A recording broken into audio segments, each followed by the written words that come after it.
guys, this is Mrs. Herbal, and I am a first grade teacher here in the district. And one of the things that we do in our district is called CGI. That's just a fancy way of saying that we do story problems in math. So each day I present, in my class, we usually do about 3 story problems and work them through and go over all the different strategies or ways to solve the problem. But each class is a little different, but we all kind of try to do some math word problems, okay? So we're going to get started on some math word problems, and there's 2 things I want you guys to know. The first thing is, when we do the story problem the first time through, I want your student to have nothing in their hands. No marker, no pencil, however they're going to solve it. Maybe even have them sit on their hands or fold their hands, because I really just want them to be listening and picturing the story problem and what the story problem is asking. Okay, so if they have their pencil in their hand or their marker, they're distracted, or they might want to start writing numbers down without thinking about the question. Okay, so that's the number 1 thing. The number 2 thing is, if the numbers are too easy, you find like, oh, my child did that pretty fast, then add harder numbers. And if it's too hard, then go back and do smaller numbers. So you can adjust it that way, and I do that in the classroom all the time. It's no big deal. If they solve it pretty easily the first time, have them solve it in a different way, more than one way. Okay, so those are just some kind of modifications we do in the classroom that you can do at your house too, if you're at home. Okay, so here's our first story problem, and I'm pretending that it's the beginning of the year, first grade, and a lot of times I use the kids' names. So that's a fun way to kind of keep them interested. So I just picked some kind of kids that I know from in the building, okay? All right, the first one says, and remember, just listening to the problem first. The second time through, then we can start to write numbers down on our paper. All right, it says Brandon had 4 Legos, and his brother gave him 3 more. How many does Brandon have now? Okay, so we're doing a Lego story. Listen carefully.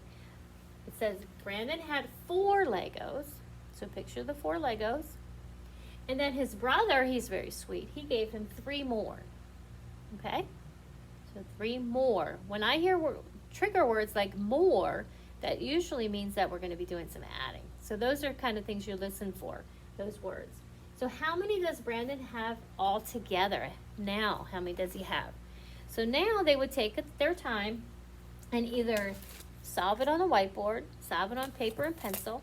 You can use counters. If you don't have counters like we do in school, try to find some pennies or beans or pieces of cereal that can represent your items, okay, if you need that. Or you can just simply draw a picture.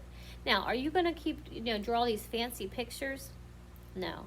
We usually use tally marks or circles, something fast, because we don't have all day to draw, unicorns or horses or whatever the story's about. So we just have to do something quickly, because we have to go with our time that we have. All right, so I usually give them a few minutes to work it out.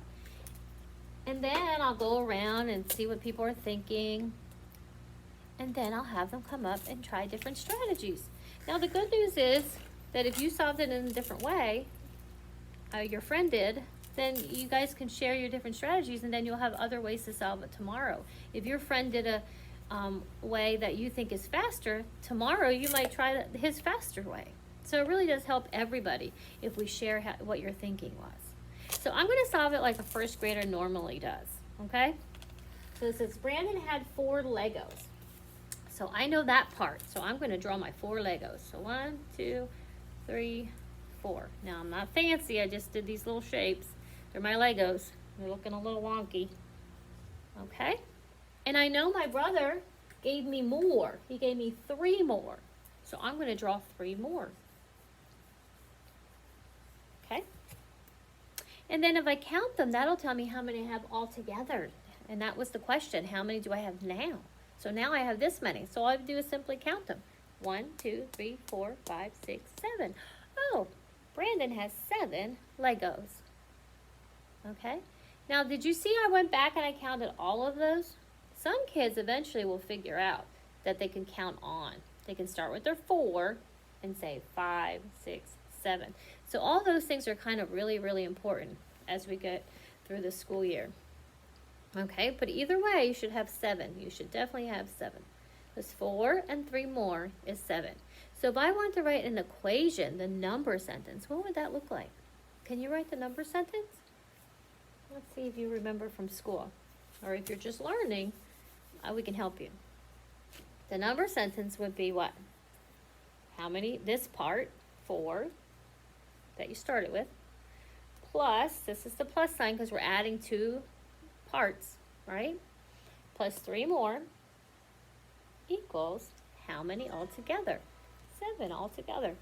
Did your number sentence look like this? Yeah. And if that was easy to solve, remember parents or teachers, you can always bump up the numbers. I usually put a different set of numbers at the top, okay? And if they solved it in one way, they can always try to solve it in a different way too. All right, and I say erase at speedy quick. And we erase really, really fast because time is always an issue. We want to not waste any time. All right, so the next question says, Addie, that was the little girl in my class last year. Addie has blank sparkly pencils. Let's give her 6 sparkly pencils. And she has 2 plain ones, like plain, okay?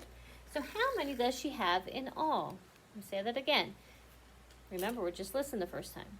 She has 6 sparkly pencils and 2 plain ones. How many does she have in all? That means all together. So I know Miss Herbal said 6 sparkly ones. So 1, 2, 4, 5, 6 sparkly ones. And I just did like a tally mark.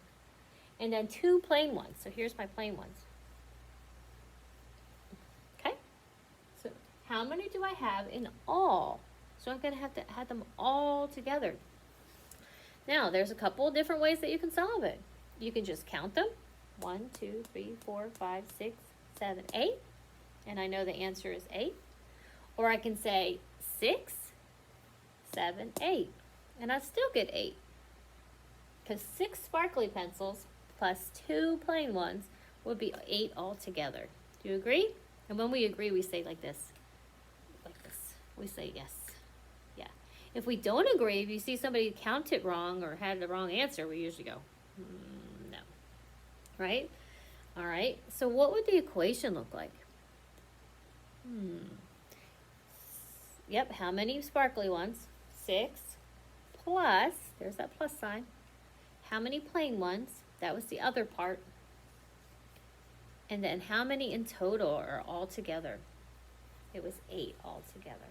6 plus 2 more. So 6 is a part, 2 is a part, and then all together, you put those parts together, and you're going to have 8. So how many does Addie have in all? She has 8. Good job.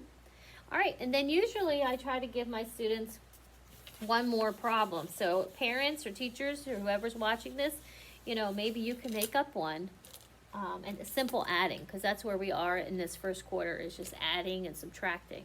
So, but remember, if the numbers are too hard, then you bump them down. If they're too easy, then you bump them up, so that you're always adjusting. Okay? All right, and I hope you enjoyed this lesson and keep learning.